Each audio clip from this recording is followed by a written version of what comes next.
Bismillahirrahmanirrahim. Assalamu alaikum, dear students. Today, my lecture is on concave upward and concave downward. Concave upward and concave downward.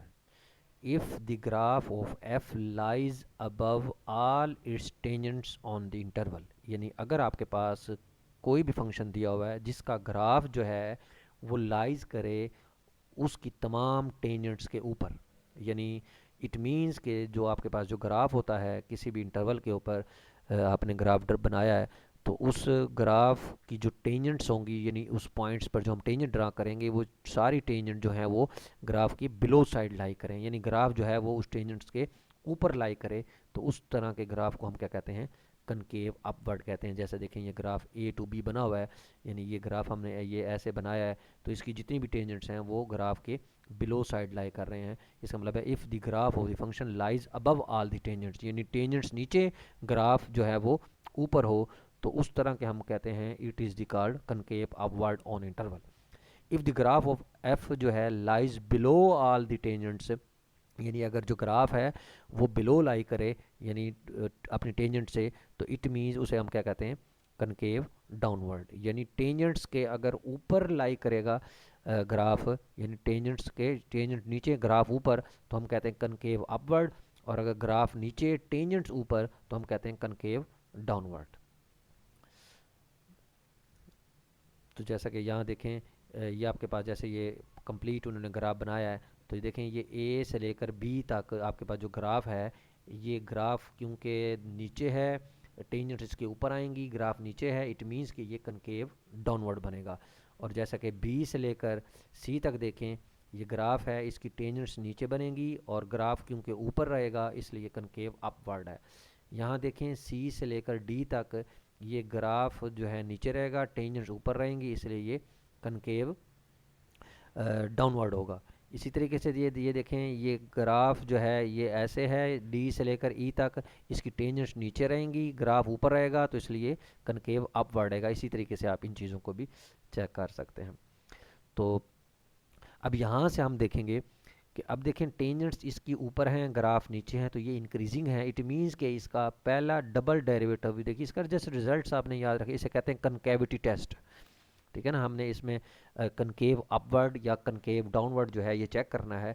तो इसमें आपने just ये याद रखना है कि किसी भी फंक्शन का किसी भी इंटरवल के अंदर अगर double derivative greater than zero आ गया, यानी डबल डेरिवेटिव अगर किसी फंक्शन का किसी भी इंटरवल के अंदर ग्रेटर देन जीरो आ जाता है, तो हम कहते हैं कि फंक्शन फंक्शन जो है उस इंटरवल में कनकेव अपवर्ड होगा। जैसा कि हम अगर पहला डेरिवेटिव ग्रेटर देन जीरो आ जाए तो हम कहते हैं फंक्शन उस इंटरवल में इंक्रीज कर रहा है। और अगर दूसरा डेरिवेटिव जीरो आ जाए, ग्रेटर देन जीरो आ जाए, तो हम कहेंगे कि हमारे पास फंक्शन जो है वो उस इंटरवल में कनकेव अपवर्ड है। और अगर फंक्शन का पहला डेरिवेटिव अगर लेस देन जीरो आ गया किसी भी इंटरवल में, तो हम कहेंगे ग्राफ ऑफ द फंक्शन जो है वो concave downward on the interval. तो ये रिजल्ट जो हैं ये याद रखने हैं आपने। इससे रिलेटेड हम इसकी डेफिनेशन जो है वो देख लेंगे। अच्छा, एक और डेफिनेशन ये भी पढ़ लें। इसे हम कहते हैं point of inflection. A point P of the curve y is equal to fx is called an inflection point या point of inflection if f is the continuous and the curve change from concave upward to concave downward or from concave downward to concave upward। यानी ऐसा point जहां हमारे पास graph जो है वो concave upward to concave downward यानी change करे, यानी कनकेविटी जो है उसकी चेंज हो रही हो, तो उस तरह के हम क्या कहते हैं पॉइंट को, जहाँ कनकेविटी चेंज हो रही हो उस तरह के पॉइंट को हम क्या कहते हैं, इन्फ्लेक्शन पॉइंट। यानी कनकेव डाउन से कनकेव अप की तरफ जा रहा हो या कनकेव अप से कनकेव डाउन की तरफ जा रहा हो, तो उस तरह के हम क्या कहते हैं, उस तरह के पॉइंट को क्या कहते हैं, इन्फ्लेक्शन पॉइंट। या दूसरे लफ्ज़ों में हम इसका एक और भी हमारे पास क्राइटेरिया होता है कि जहाँ जिस पॉइंट से पहले और जिस पॉइंट्स के बाद अगर पहला डेरिवेटिव जो है अगर वो सेम साइन रख रहा है, तो वो पॉइंट जो है वो पॉइंट ऑफ इन्फ्लेक्शन कहलाता है। यानी ऐसा पॉइंट जिससे पहले और जिसके बाद में फंक्शन का पहला डेरिवेटिव जो है उसका बिहेवियर क्या हो, सेम रहे, तो या उसकी कनकेविटी जो है वो अगर चेंज हो रही हो, तो उस तरह के पॉइंट को हम क्या कहते हैं, पॉइंट ऑफ इन्फ्लेक्शन।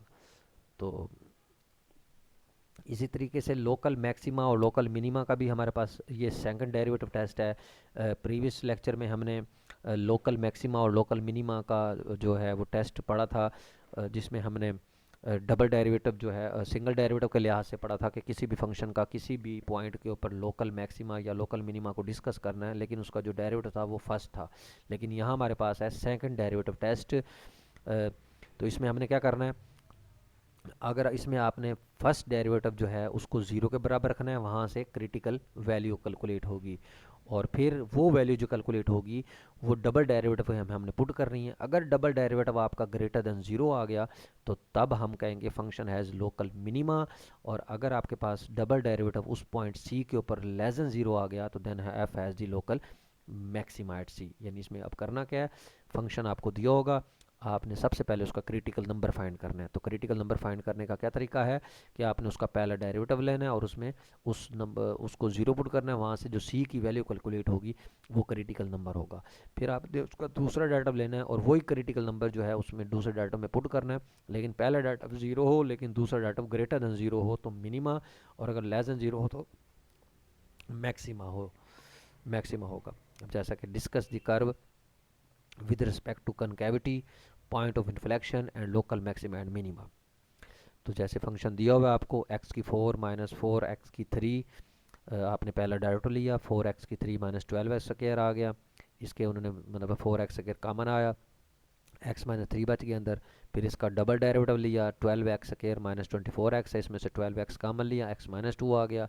तो देखें अब इसमें हमने क्या करना है, ये आपका पहला डेरिवेटिव भी है दूसरा भी है, अब आपने यहाँ से क्रिटिकल नंबर कैलकुलेट करने हैं। तो क्रिटिकल नंबर फाइंड करने के लिए हमें पहला डेरिवेटिव को जीरो के बराबर रखना है, तो यहाँ से x की वैल्यू जीरो और 3 कैलकुलेट हो जाएगी। तो ये आपके क्रिटिकल नंबर्स कैलकुलेट हो गए। अब आपने दूसरा डेरिवेटिव है, दूसरे डेरिवेटिव में हमने पुट करना है। तो दूसरे डेरिवेटिव में हमने जब ज़ीरो पुट किया तो ये देखें ज़ीरो माइनस ज़ीरो ज़ीरो आ गया, लेकिन जब हमने थ्री पुट किया तो double derivative greater than zero आ गया। तो यहाँ से पता लगा कि एफ प्राइम थ्री जो है वो ज़ीरो है, लेकिन एफ डबल प्राइम जो है वो थ्री ग्रेटर देन ज़ीरो है। एफ थ्री जो है वो आपके पास -27 जो है, इसका मतलब क्योंकि थ्री का जो पहला डेरिवेटिव है वो इक्वल टू ज़ीरो है, और पहले डेरिवेटिव जो है ये देखें आपने कैलकुलेट जो की है इसमें डबल डेरिवेटिव ज़ीरो पर ज़ीरो आया, इसका मतलब ज़ीरो पर तो मैक्सिमम या मिनिमम वैल्यू नहीं हो सकती। ठीक हो गया, क्योंकि इसका दूसरा डेरिवेटिव ज़ीरो हो गया। लेकिन थ्री पर तो हो सकता है क्योंकि थ्री इसका क्रिटिकल नंबर है, लेकिन जब हमने डबल डेरिवेटिव थ्री में पुट किया तो 36 आया ग्रेटर देन ज़ीरो। इसका मतलब थ्री पर double derivative greater than zero, इसका मतलब है लोकल मिनिमा होगा कहाँ, थ्री पर, by using second derivative test. तो वो जो थ्री होगा हम जब फंक्शन में पुट करेंगे तो वो आपके पास उसकी लोकल मिनिमम वैल्यू कैलकुलेट हो जाएगी। इसी तरीके से अब देखें यहाँ से देखें डबल डेरिवेटिव जब हमने ज़ीरो पर डिस्कस किया तो F double prime zero zero हो गया। तो सेकंड डेरिवेटिव टेस्ट जो है यहाँ give no information about critical numbers, लेकिन हमने जब पहला डेरिवेटिव जो है वो लेस देन ज़ीरो है एक्स लेस देन ज़ीरो पर, यानी जब एक्स ज़ीरो से छोटा होगा देखें यहाँ, तो उस पर पहला डेरिवेटिव जो है वो लेस देन ज़ीरो होगा। और आल्सो जब ज़ीरो और थ्री के दरमियान अगर हम जब देखेंगे, क्योंकि ये ज़ीरो है और ये थ्री है, ज़ीरो और थ्री के दरमियान जब हम देखेंगे तो फर्स्ट डेरिवेटिव जो है वो आपके पास लोकल मैक्सिमा और लोकल मिनिमा के बारे में कोई इन्फॉर्मेशन नहीं बताता। यानी उसी तरीके से ये आपने इंटरवल बनाए हैं, जैसे हमने पॉइंट्स कैलकुलेट किए और उसका चार्ट बना लिया, साइन चार्ट। तो माइनस इन्फिनिटी से ज़ीरो पर फंक्शन का दूसरा डेरिवेटिव, ज़ीरो से टू में फंक्शन का दूसरा डेरिवेटिव, टू से इन्फिनिटी में दूसरा डेरिवेटिव। तो ये देखें इसमें डबल डेरिवेटिव जो है पॉजिटिव आ गया, अपवर्ड कनकेविटी हो गई, और डबल डेरिवेटिव नेगेटिव आ गया, डाउनवर्ड कनकेविटी हो गई, और डबल डेरिवेटिव पॉजिटिव आ गया तो कनकेविटी अपवर्ड हो गई। तो ये कनकेविटी भी हो गई, और सेकंड डेरिवेटिव टेस्ट की मदद से हम इसके क्या किया, हमने सेकंड डेरिवेटिव टेस्ट के मतलब से थ्री के ऊपर इसकी लोकल मिनिमा वैल्यू आ गई, क्योंकि इसकी लोकल मैक्सिमा जो है वो कंटेन नहीं करती, क्योंकि डबल डेरिवेटिव सिर्फ और सिर्फ थ्री के ऊपर पॉजिटिव है, डबल डेरिवेटिव कहीं भी नेगेटिव नहीं है। अगर है तो डबल डेरिवेटिव ज़ीरो और टू इंटरवल के ऊपर नेगेटिव है, लेकिन किसी पॉइंट के ऊपर नहीं है, इसलिए ये कनकेविटी डाउनवर्ड है। तो इसकी कनकेविटी और इसका लोकल मैक्सिमम मिनिमा जो है आप easily first derivative and second derivative से जो है वो चेक कर सकते हैं। Thank you very much.